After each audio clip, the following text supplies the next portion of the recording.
Bonsoir à tous, voici les principales informations du jour.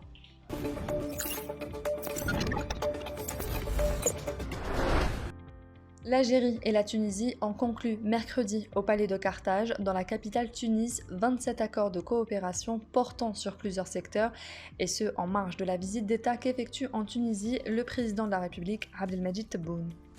Les accords portent notamment sur les secteurs de la justice, de l'intérieur et des collectivités locales, de l'énergie et des mines, des PME et start-up, de l'industrie pharmaceutique, de l'environnement, des affaires religieuses, de l'éducation et de la formation professionnelle, de la pêche, de l'information ainsi que de la culture.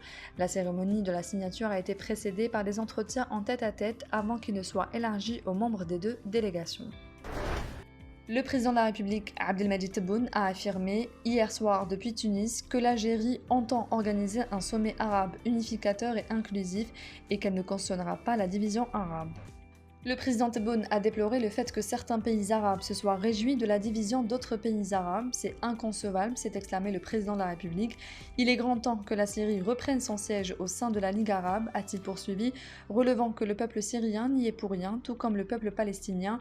Concernant la situation en Libye, Tebboune a indiqué « Nous convenons avec les Tunisiens que la solution à la crise libyenne doit émaner des Libyens eux-mêmes », exprimant son vœu de voir la Libye se débarrasser des mercenaires et des forces étrangères et rétablir la concorde entre les belligérants. Le comité scientifique de suivi de la pandémie est en alerte depuis mercredi. Réuni en session ouverte, ce comité de veille sur le Covid-19 tire la sonnette d'alarme dès l'annonce du premier cas Omicron détecté mardi en Algérie, un virus que le professeur Lies Ahamouk décrit comme étant très contagieux mais moins nocif que le variant prédominant Delta. Cette réunion, qui s'inscrit en droite ligne avec la visioconférence du ministre de la Santé avec les directeurs de santé publique de Wilaya, était, selon le professeur, consacrée à l'adoption d'un dispositif spécial requis pour se préparer humainement et matériellement contre la quatrième vague du Covid-19. Le souci majeur, en revanche, aux yeux du membre du comité scientifique, c'est la réticence à la vaccination qu'il considère comme un effet aggravant des contaminations et demeure inquiétante. On ne se vaccine pas pour ne pas tomber malade, mais on se vaccine pour ne pas aller à l'hôpital pour ne pas mourir, martèle le professeur. Le ministre de l'Enseignement supérieur et de la Recherche scientifique, Abdelbaki Ben Ziane, a annoncé ce jeudi à Alger l'organisation de la réunion des ministres arabes de l'Enseignement supérieur et de la Recherche scientifique du 26 au 28 décembre en cours à Alger. S'exprimant à l'ouverture de la conférence nationale des universités, le ministre a précisé que cette rencontre périodique vise à échanger les expertises entre les ministres arabes, élaborer une stratégie pour relancer ce secteur et renforcer la coopération entre les établissements universitaires arabes.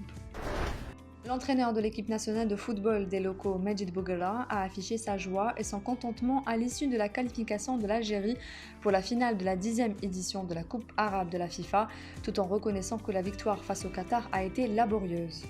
C'est vrai que nous avons souffert durant les 20 dernières minutes où nous avons effectué des changements afin de renforcer la défense, mais je suis très content et très satisfait parce qu'une demi-finale se gagne, quelle que soit la manière, a indiqué Bouguera lors de la conférence de presse d'après-match.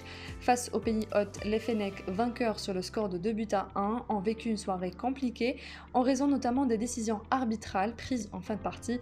Pour le coach national, le point noir de cette demi-finale a été le temps additionnel, incompréhensible et injustifié, rajouté par l'arbitre de la partie. C'est la fin de ce journal, merci d'avoir suivi. L'information continue sur notre site www.lecentre-algérie.com.